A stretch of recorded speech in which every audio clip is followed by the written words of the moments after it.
Hello and welcome to English 911. My name is Skyla. Here, I'll just write that for you. I'm so glad to be here with you today. I've spent this last weekend reading different questions, trying to find very interesting ones and trying to answer them in the best way possible for you.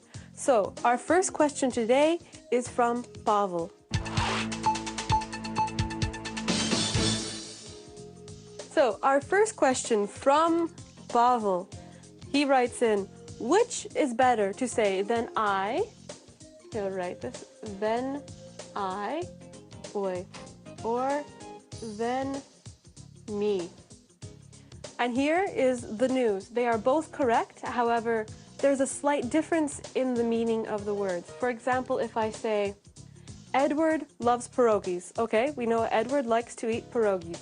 However, if I say Edward loves pierogies more than I, it means Edward loves to eat pierogies more than I like to eat pierogies. If I say Edward loves pierogies more than me, it means he loves them more than he loves me. So that is our difference. We have more than I, Edward loves pierogies, or he loves jam or anything, he loves them more than I love them. And then more than me, it's more than he loves me. So that was our first question. And now our second question.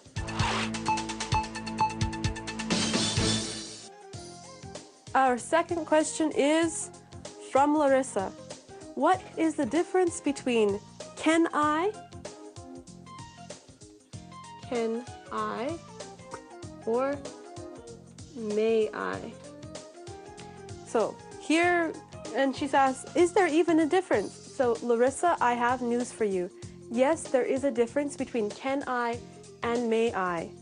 I myself used to have problems with this, and my grandmother, well, she explained it this way. She said, Skyla, you can come to me and you can say, Skyla, can I have a cookie? Which means, do I have the ability to take a cookie? Do I have the strength? And she can say, no, you can't. Or she would say, you have the ability, you can possibly reach into that cookie jar and take it out. However, Skyla, you may not. So you are not allowed. So our difference here is between ability and being allowed. Can I and may I? And now our second question is from Kirill.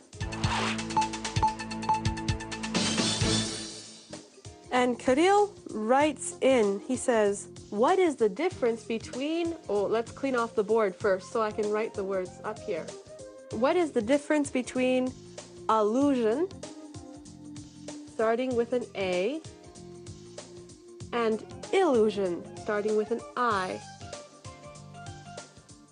There we go, illusion with an I. So here is how it goes. Allusion means that it's like an indirect reference. For example, if I talk about the man who wrote the words, Romeo, Romeo, wherefore art thou Romeo? I just made an allusion. Can you guess who to?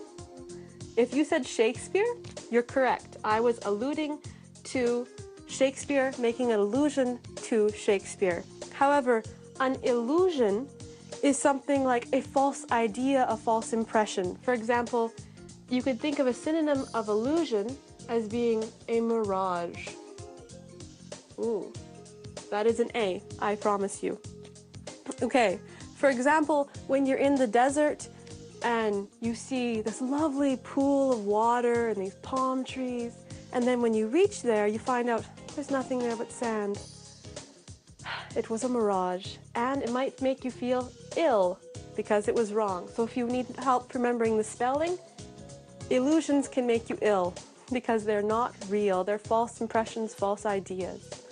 So I hope that those answers helped you with your questions.